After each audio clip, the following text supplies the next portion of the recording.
인류 역사상 가장 위대한 과학자 중 한 명인 아이작 뉴턴도 피해갈 수 없었던 요로 결석.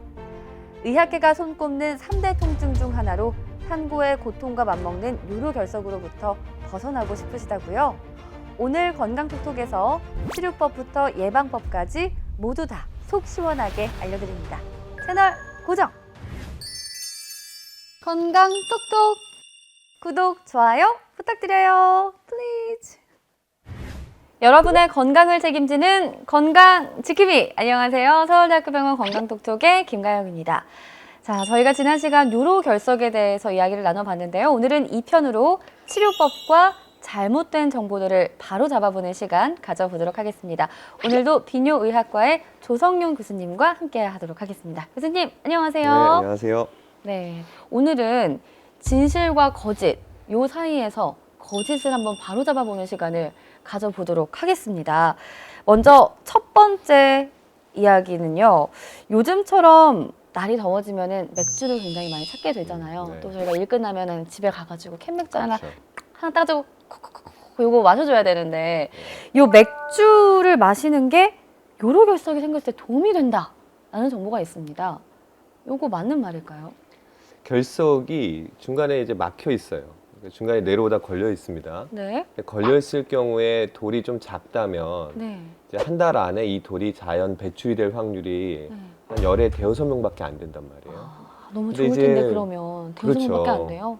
근데 이제 이게 물을 많이 먹으면 수압에 의해서 돌을 밀어줘야 되는데 그냥 맹물은 잘 안 먹힌단 말이죠. 그렇죠. 왠지 맥주는 이렇게 꿀꺽꿀꺽 넘어가죠. 다량의 네. 물이 들어갈 수가 있잖아요. 그래서 소변을 시원하게 보면서 수압으로 밀어낸다. 뭐 이런 측면에서는 도움이 될 수 있어요. 근데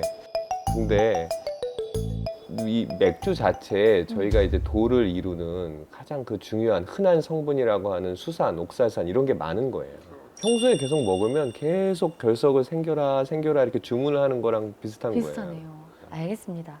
자, 그럼 이어서 또 인터넷에 돌아다니는 요로 결석과 관련된 정보가 있는데 이 이야기도 많더라고요.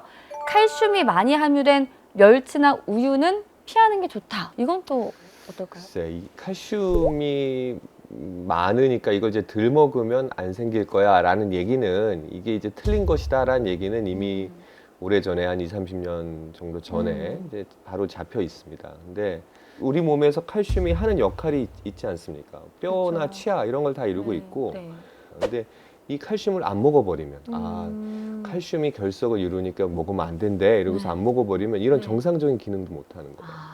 저도 그렇지만 습관적으로 물 대신에 커피를 많이 드시는 분들 정말 많으시거든요, 솔직히. 커피를 자주 찾는 습관이 요로 결석을 불러올 수 있다. 이런 이야기들도 있던데 그럼 저 정말 큰일이거든요. 이거 맞는 말일까요? 저도 이제 커피에 관련된 연구들을 이렇게 찾아보면 거의 반반이에요.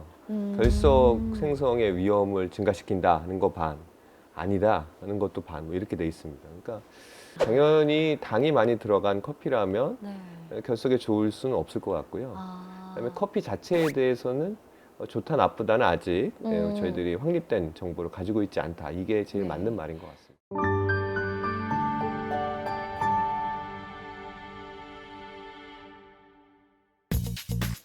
톡톡 Q&A. 안녕하세요. 골다공증 때문에 병원 추천으로 1년 넘게 비타민 D 영양제 1000IU를 하루에 하나씩 먹고 있습니다. 주변에서 비타민 D를 장기간 복용하면 요로 결석이 생길 확률이 높다는 얘기를 들어서요. 정말 비타민 D와 요로 결석이 연관성이 있나요? 궁금합니다. 라고 질문 보내주셨네요. OX로 한번 이야기를 해보도록 하겠습니다. 하나, 둘, 셋. 아, 계속 틀리네요. 네, 오해요? 공부 좀 하시는데. 네. 글쎄, 반성 뭐 중. 어떤 측면에서 맞고요, 어떤 측면에서는 아닙니다. 이렇게 하나로 대답을 좀 드리기가 어려웠는데 비타민 D가 기본적으로 많으면 소변에 칼슘이 많이 나가요. 그래서 칼슘이 많이 나가면 그 칼슘이 결석이 될 성분을 계속 공급을 해주는 거죠. 그러니까 비타민 D가 결핍이 있는 분들, 특히 뭐 골다공증이 있다고 하는 경우에는 이제 뭐 비타민 D를 흡수를 하셔야 되긴 하죠. 근데 저는 그냥 환자분들한테 생기면 제가 잘 없애드릴 테니까 마음껏 드시라 이제 그러고 있습니다. 어쩔 수 없죠. 자, 그럼 바로 이어서 두 번째 톡톡 Q&A 질문을 읽어볼게요. 안녕하세요. 50대 직장인입니다. 제가 전립선염 때문에 처방을 받아 약을 먹고 있는데요. 혹시 전립선염에 걸리면 요로결석 발병 확률이 높아지고 그런 게 있나요? 라는 질문입니다. 하나, 둘, 셋. 정말 기가 막히게 틀리네요. 이러기도 쉽지가 않은데. 네. 같은 그 소변 길 아닌가요? 달라요? 맞습니다. 네. 거의 정말 이거 바꾸고 싶습니다. 설명 좀 부탁드릴게요.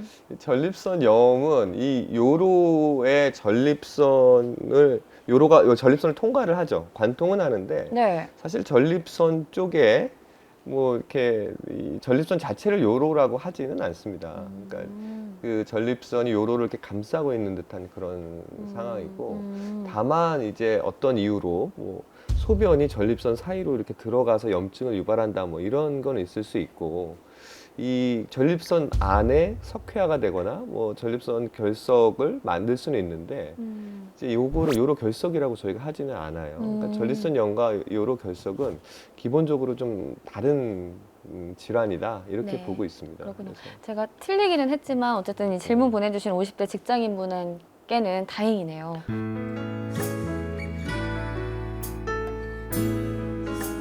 서울대병원 TV 조태쿠알 부탁드려요.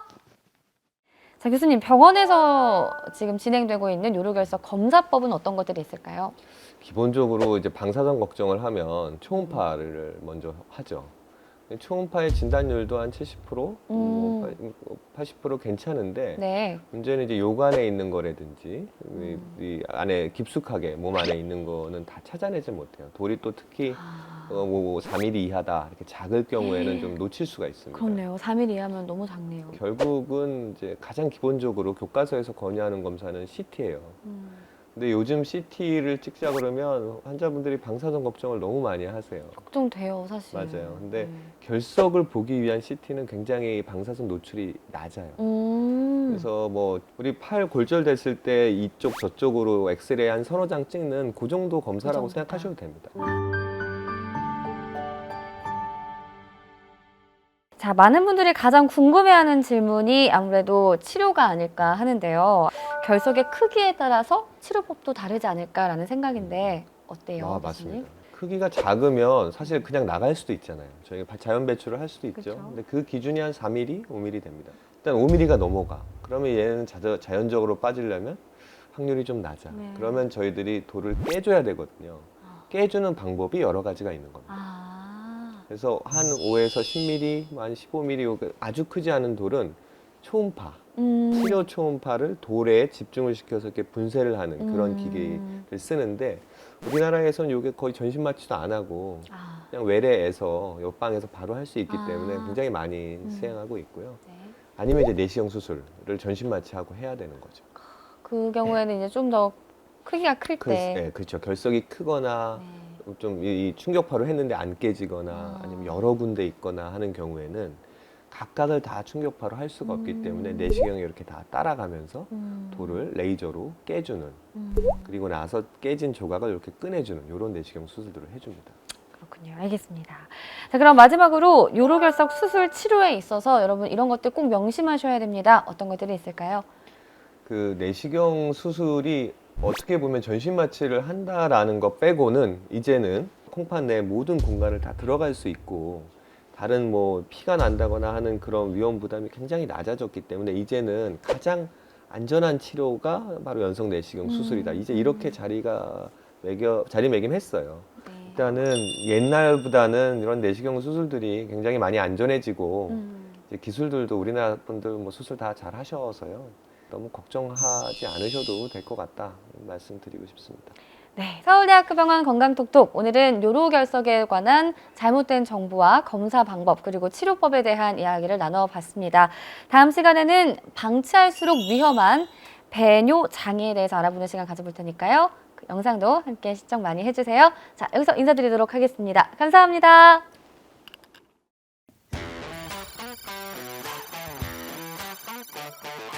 오늘의 건강 브리핑입니다. 아는 것이 힘이라는 말이 있듯이 질환을 잘 관리하려면 무엇보다도 정확한 정보를 정확하게 알고 있다는 것이 중요하다는 점 꼭 기억하세요. 오늘의 건강 브리핑이었습니다.